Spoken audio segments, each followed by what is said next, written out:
श्री राधे, श्री राधा रमन लाल की जय, श्री सद्गुरुदेव भगवान की जय। आज हम स्वाध्याय के इस सत्र में श्रीमद् भागवत महापुराण के प्रथम स्कंद का तृतीय अध्याय देखने जा रहे हैं।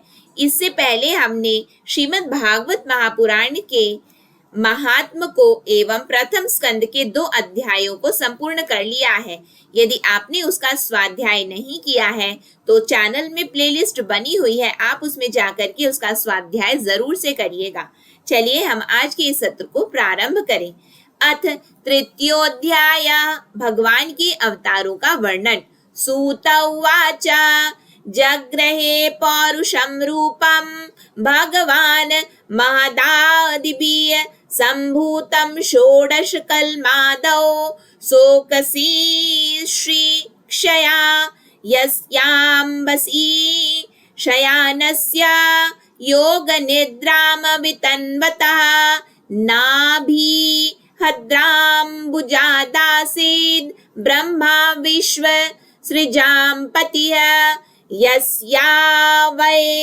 यस्यावयव संस्थानै कल्पितो लोकविस्तरः तद्वै भगवतो रूपं विशुद्धं सत्वमूर्जितम्। श्री सूत जी कहते हैं, सृष्टि के आदि में भगवान ने लोकों के निर्माण की इच्छा की। इच्छा होते ही उन्होंने महत तत्व आदि से निष्पन्न पुरुष रूप ग्रहण किया। उसमें 10 इंद्रियां, 1 मन और 5 भूत, ये 16 कलाएं थी। उन्होंने कारण जल में शयन करते हुए जब योग निद्रा का विस्तार किया, तब उनके नाभि सरोवर में से एक कमल प्रकट हुआ और उस कमल से प्रजापतियों के अधिपति ब्रह्मा जी उत्पन्न हुए।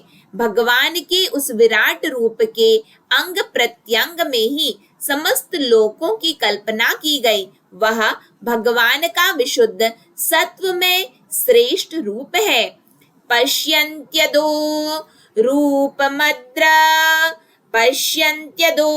रूपमद भ्रचक्षुषा सहस्रपादोरु भुजान नादभूतं सहस्रमूर्ध श्रवणा शिनासिकं सहस्रमौल्यांबर कुण्डलोलसते एतान नानावताराणां निधानां बीजम् अव्ययं यस्यांशांशेन सृज्यन्ते देवतिर्यङ्गनरादयः सा एव प्रथमं देवः कौमारं सर्गमास्थितः चचार दुश्चरं ब्रह्मा ब्रह्मचर्यम् अखण्डितं द्वितीयं तु भवायास्य रसातलगतां महिम् उद्धरिष्यन् अनुपादत्ता यज्ञेशा सौकरं वपु तृतीय मृषि सर्गं च देवर्षि त्वम् उपेत्य सः तन्त्रं सात्वतमाचष्ट नैष्कर्म्यं कर्मणां यतः तुर्ये धर्म कला सर्गे नर नारायणा वृषि भूत्वात्मोपशमोपेतं करोद दुश्चरं तपः पंचमा कपिलो नाम सिद्धेशा काल विप्लुतं प्रोवाचा सूर्ये सांख्यं तत्वग्राम विनिर्णयं षष्ठे अत्रेर्पत्यत्वं वृत्ता प्राप्तो न सूयया आन्वीक्षी की मलकार्य प्रहलाद दादिव्य उचीवाने ततः सप्तम आकुत्यं रुचेर यज्ञोभ्य जायत सायामद्यै सुर गणैर पात स्वायंभुवांतरम। योगी लोग दिव्य दृष्टि से भगवान के उस रूप का दर्शन करते हैं। भगवान का वह रूप हजारों पैर, जांघें, भुजाएं और मुखों के कारण अत्यंत विलक्षण है। उसमें सहस्त्रों सिर, हजारों कान, हजारों आंखें और हजारों नासिकाएं हैं। हजारों मुकुट, वस्त्र और कुंडल आदि आभूषणों से वह उल्लसित रहता है। भगवान का यही पुरुष रूप, जिसे नारायण कहते हैं, अनेक अवतारों का अक्षय कोश है। इसी से सारी अवतार प्रकट होते हैं। इस रूप के छोटे से छोटे अंश से देवता, पशु पक्षी और मनुष्य आदि योनियों की सृष्टि होती है। उन्हीं प्रभु ने पहले कौमार सर्ग में सनक, सनंदन, सनातन और सनत कुमार इन 4 ब्राह्मणों के रूप में अवतार ग्रहण करके अत्यंत कठिन अखंड ब्रह्मचर्य का पालन किया। दूसरी बार इस संसार के कल्याण के लिए समस्त यज्ञों के स्वामी उन भगवान ने ही रसातल में गई हुई पृथ्वी को निकाल लाने के विचार से सूकर रूप ग्रहण किया। ऋषियों की सृष्टि में उन्होंने देवर्षि नारद के रूप में तीसरा अवतार ग्रहण किया और सात्वत तंत्र का, जिसे नारद पांचरात्र कहते हैं, उपदेश दिया। उसमें कर्मों के द्वारा किस प्रकार कर्म बंधन से मुक्ति मिलती है, इसका वर्णन है। धर्म पत्नी मूर्ति के गर्भ से उन्होंने नर नारायण के रूप में चौथा अवतार ग्रहण किया। इस अवतार में उन्होंने ऋषि बनकर मन और इंद्रियों का सर्वथा संयम करके बड़ी कठिन तपस्या की।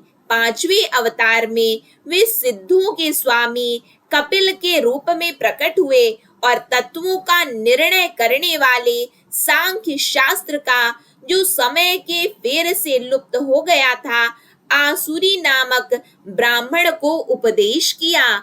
अनसुईया के वर मांगने पर 6ठे अवतार में वे अत्रि की संतान दत्तात्रेय हुए। इस अवतार में उन्होंने अलर्क एवं प्रहलाद आदि को ब्रह्म ज्ञान का उपदेश दिया। 7वीं बार रुचि प्रजापति की आकुति नामक पत्नी से यज्ञ के रूप में उन्होंने अवतार ग्रहण किया और अपने पुत्र याम आदि देवताओं के साथ स्वयंभुव मनवंतर की रक्षा की। 8मीं मेरु देव्यां तु नाभिर्जात उरुक्रमः दर्शयन् वरमधीराणां सर्वाश्रम नमस्कृतं ऋषिभिर्याचितो भेजे नवं पार्थिवं वपु दुग्धे मामोषधिर्विप्रास्तेनायं सा उषत्तमः रूपं स जगृहे मात्स्यं चाक्षुषोदधिसंप्लवे नाव्यारोप्य महीमय्यां पाद वैव स्ववतं मनुं सुरासुराणा मुदधिं मत्नतां मंदराचलं दद्रे कमठरूपेण पृष्ठ एकादशी विभु दानवन्तरं 12 त्रयोदशमेव च अपाय यत् सुरानन्यान् मोहिन्या मोहयन् स्त्रिया 14 नारसिंहं बिभद्रैत्येन्द्र मूर्जितं ददार करजैर्वक्ष्येरकां कटकृद्यता 15 वामनकं कृत्वा गाध्वरं बलेह पद्त्रयं याचमाना प्रत्यादित सुस्त्री विष्टपम् अवतारी 16मे पश्यन् ब्रह्मद्रुः नृपान् 37 कृत्वा कुपितो निशत्रामकरोन् महिं तथा 17 जाता सत्यवत्यां पराशरात् चक्रे वेदतरुशाखा दृष्ट्वा पुंसाल्पमेधसः नरदेवत्वमापन्ना सुरकार्यचिकीर्षया समुद्र निग्रहादीनि चक्रे वीर्याण्यतः परम। राजा, नाभि की पत्नी मेरु देवी के गर्भ से ऋषभ देव के रूप में भगवान ने 8वां अवतार ग्रहण किया। इस रूप में उन्होंने परमहंसों का वह मार्ग जो सभी आश्रमियों के लिए वंदनीय है दिखाया। ऋषियों की प्रार्थना से 9वीं बार वे राजा पृथु के रूप में अवतीर्ण हुए। शौनकादि ऋषियों, इस अवतार में उन्होंने पृथ्वी से समस्त औषधियों का दोहन किया था। इससे यह अवतार सबके लिए बड़ा ही कल्याणकारी हुआ। चाक्षुष मनवंतर के अंत में जब सारी त्रिलोकी समुद्र में डूब रही थी, तब उन्होंने मत्स्य के रूप में 10वां अवतार ग्रहण किया और पृथ्वी पर नौका पर बैठाकर अगले मनवंतर के अधिपति वैवस्वत मनु की रक्षा की। जिस समय देवता और दैत्य समुद्र मंथन कर रहे थे, उस समय 11वां अवतार धारण करके कच्छप रूप से भगवान ने मंदराचल को अपनी पीठ पर धारण किया। 12वीं बार धनवंतरी के रूप में अमृत लेकर समुद्र से प्रकट हुए और 13वीं बार मोहनी रूप धारण करके दैत्यों को मोहित करते हुए देवताओं को अमृत पिलाया। 14वें अवतार में उन्होंने नरसिंह रूप धारण किया और अत्यंत बलवान दैत्यराज हिरण्यकशिपु की छाती अपने नखों से अनायास इस प्रकार फाड़ डाली, जैसे चटाई बनाने वाला सीक को चीर डालता है। 15वीं बार वामन का रूप धारण करके भगवान दैत्यराज बलि के यज्ञ में गए। वे चाहते तो थे त्रिलोकी का राज्य, परंतु मांगी उन्होंने केवल 3 पग पृथ्वी। 16वें परशुराम अवतार में जब उन्होंने देखा कि राजा लोग ब्राह्मणों के द्रोही हो गए हैं, तब क्रोधित होकर उन्होंने पृथ्वी को 21 बार क्षत्रियों से शून्य कर दिया। इसके बाद 17वें अवतार में सत्यवती के गर्भ से पराशर जी के द्वारा वे व्यास के रूप में अवतीर्ण हुए। उस समय लोगों की समझ और धारणा शक्ति कम देखकर अपने वेद रूप वृक्ष की कई शाखाएं बना दी। 18वीं बार देवताओं का कार्य संपन्न करने की इच्छा से उन्होंने राजा के रूप में रामावतार ग्रहण किया और सेतु बंधन, रावण वध आदि वीरतापूर्ण बहुत सी लीलाएं की। 19 विंशति में विष्णुषु प्राप्य जन्मनि रामकृष्णाविति भुवो भगवान हरद्भरम ततः कलौ संप्रवृत्ते सम्मोहाय सुरद्वीषां बुद्धो नामना जनसुतः कीकटेषु भविष्यति अथासौ युग संध्यायां दस्यु प्रायसु राजसु जनिता विष्णु यश शो नामना कलकिर जगतपति अवतारा ही संख्येया हरे सत्व निधेर द्विजा यथा विदासिनः कुल्या सरसः स्युः सहस्रशः ऋषियो मनवो देवा मनुपुत्रा महाजसा कलाः सर्वे हरेरेवा स प्रजापतयस्तथा एते चांशकलाः पुंसा कृष्णस्तु भगवान स्वयं इंद्रारिव्याकुलं लोकं मृणयन्ति युगे युगे जन्म गुह्यं भगवतो या एतत् प्रयतो नरः सायं प्रातर् गुणन भक्त्या दुःख ग्रामाद् विमुच्यते एत द्रुपं भगवतो हि रूपस्य चिदात्मना माया गुणैर विरचितं महदादिभिरात्मनि यथा नवसी मेघो रेणुर्वा पार्थिवो नीले एवं द्रष्टरि दृश्यत्वमा रोपितं बुद्धिभिः 19वें और 20वें अवतारों में उन्होंने यदुवंश में बलराम और श्री कृष्ण के नाम से प्रकट होकर पृथ्वी का भार उतारा। उसके बाद कलयुग आ जाने पर मगध देश बिहार में देवताओं के द्वेषी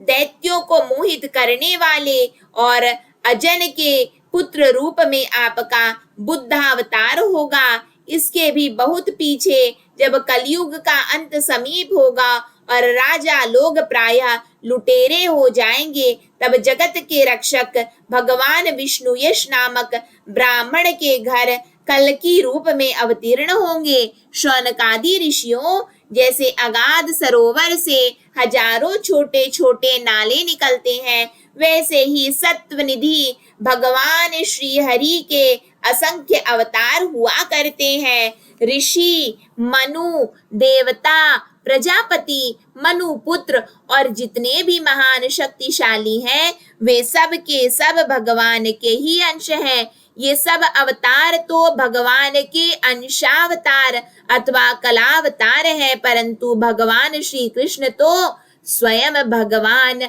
अवतारी ही हैं। जब लोग दैत्याओं के अत्याचार से व्याकुल हो उठते हैं, तब युग युग में अनेक रूप धारण करके भगवान उनकी रक्षा करते हैं। भगवान के दिव्य जन्मों की यह कथा अत्यंत गोपनीय रहस्यमयी है। जो मनुष्य एकाग्र चित्त से नियम पूर्वक सायंकाल और प्रातः काल प्रेम से इसका पाठ करता है, वह दुखों से छूट जाता है। प्राकृत स्वरूप रहित चिन्मय भगवान का जो यह स्थूल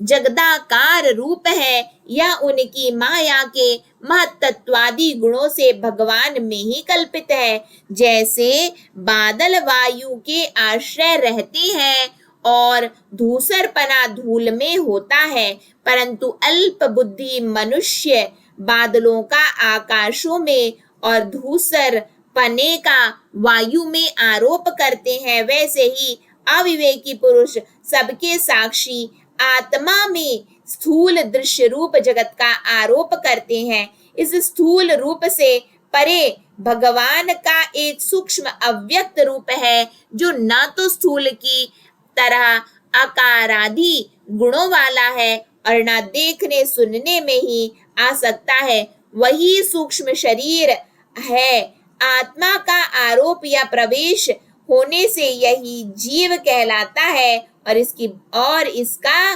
बार बार जन्म होता है।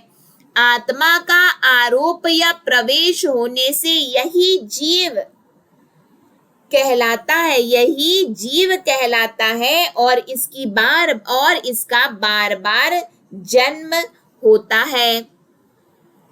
अतः परम यद व्यक्तम व्यूढ़ गुण व्यूहितम अदृष्टा श्रुत वस्तुत्वात् स जीवो यत् पुनरे भवः यत्रे मे सद सद्रूपे प्रतिसिद्धे स्वसंविदा अविद्यात्मनि कृते इति तद् ब्रह्म दर्शनम् यद्देशो परता देवी माया वै शारदीमती संपन्ना एवेति विदुर्महीम्नि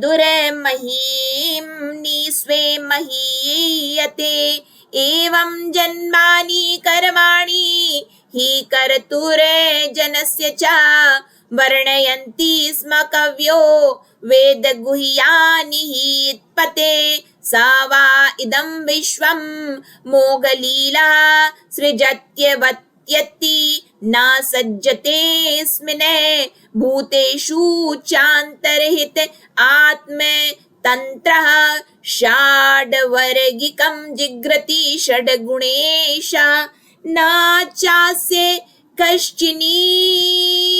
कश्चिन् निपुणेन धातुरवैति जन्तुः को मनीषे उति नामानि रूपाणि मनोवचोभिः सन्तन्वतो नटचर्याम् इवाज्ञः सवेद धातु पदवीं परस्य दुरंत वीर्यस्य रथांग पाणेः यो मायया संत तयानुवृत्त्या भजेत तत् पाद सरोज गंधम। उपर्युक्त सूक्ष्म और स्थूल शरीर अविद्या से ही आत्मा में आरोपित है। सूक्ष्म और स्थूल शरीर अविद्या से ही आत्मा में आरोपित है। जिस अवस्था में आत्म रूप के ज्ञान से यह आरोप दूर हो जाता है, उसी समय ब्रह्म का साक्षात्कार होता है। तत्वज्ञानी लोग जानते हैं कि जिस समय यह बुद्धि रूपा परमेश्वर की माया निवृत्त हो जाती है, उस समय जीव परमानंदमय हो जाता है और अपनी स्वरूप महिमा में प्रतिष्ठित होता है। वास्तव में जिनके जन्म नहीं है और कर्म भी नहीं है, उन हृदयेश्वर भगवान के अप्राकृत जन्म और कर्मों का तत्वज्ञानी लोग इसी प्रकार वर्णन करते हैं, क्योंकि उनके जन्म और कर्म वेदों के अत्यंत गोपनीय रहस्य है। भगवान की लीला अमोघ है। वे लीला से ही संसार का सृजन, पालन और संहार करते हैं, किंतु इसमें आसक्त नहीं होते। प्राणियों के अंतःकरण में छिपे रहकर ज्ञानेंद्रिय और मन के नियंता के रूप में उनके विषयों को ग्रहण भी करते हैं, परंतु उनसे अलग रहते हैं।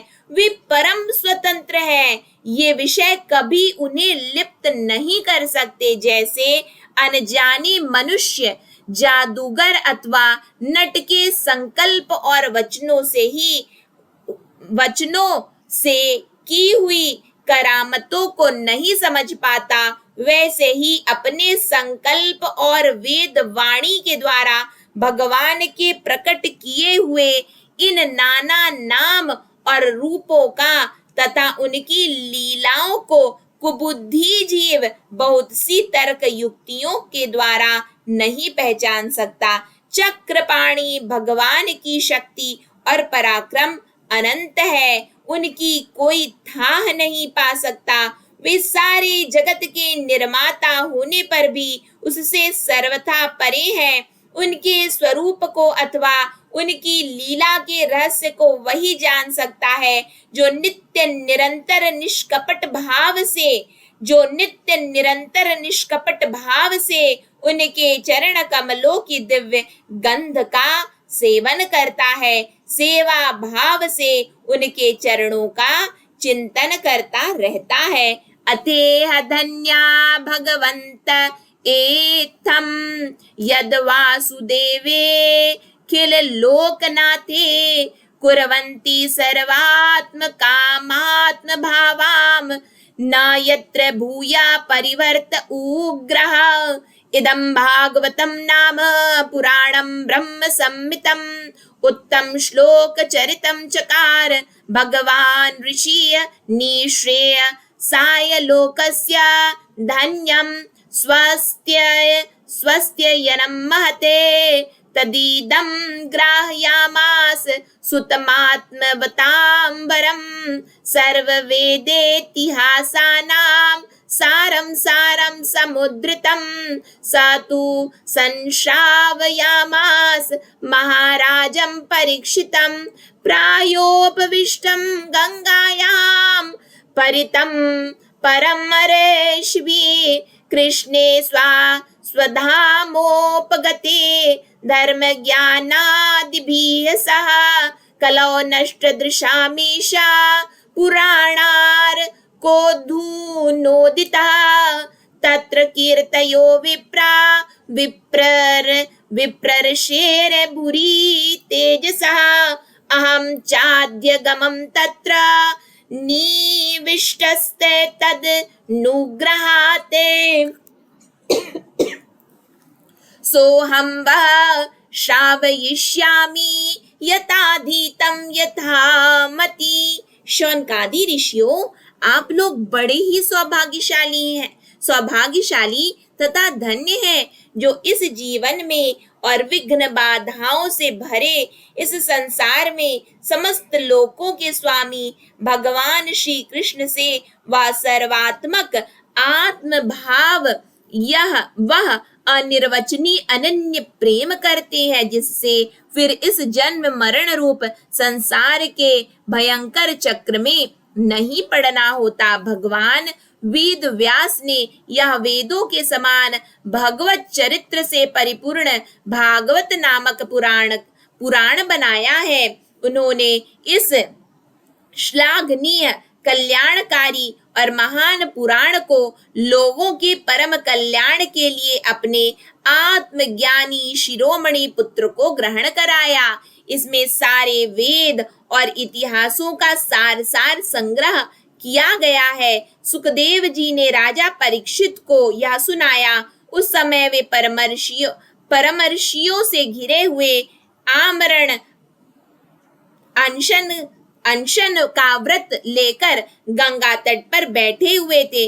भगवान श्री कृष्ण जब धर्म ज्ञान आदि के साथ उनके परम धाम को पधार गए, तब इस कलयुग में जो लोग अज्ञान रूपी अंधकार से अंधे हो रहे हैं, उनके लिए यह पुराण रूपी सूर्य इस समय प्रकट हुआ है। शौनकादि ऋषियों, जब महातेजस्वी श्री सुखदेव जी महाराज वहां इस पुराण की कथा कह रहे थे, तब मैं भी वहां बैठा था। वहीं मैंने उनकी कृपा पूर्ण अनुमति से इसका अध्ययन किया। मेरा जैसा अध्ययन है और मेरी बुद्धि ने जिस प्रकार इसको ग्रहण किया है, उसी के अनुसार इसे मैं आप लोगों को सुनाऊंगा। इति श्रीमद्भागवते महापुराणे पारमहंस्यां संहितायां प्रथम स्कंदे नैमिषीयोपाख्याने तृतीयोऽध्यायः। यहाँ पे हमने स्वाध्याय के सत्र में श्रीमद् भागवत महापुराण के प्रथम स्कंद का तृतीय अध्याय संपूर्ण कर लिया है। तो आज के इस सत्र को हम यहीं पे विराम करते हैं। कल हम इसके चतुर्थ अध्याय का स्वाध्याय करेंगे। श्री राधा रमन लाल की जय। आप सभी के श्री चरणों में दंडवत प्रणाम। जो कुछ भी त्रुटियां हुई हैं उसके लिए मैं क्षमा प्रार्थी हूँ। श्री सद्गुरुदेव भगवान की जय। श्री राधे।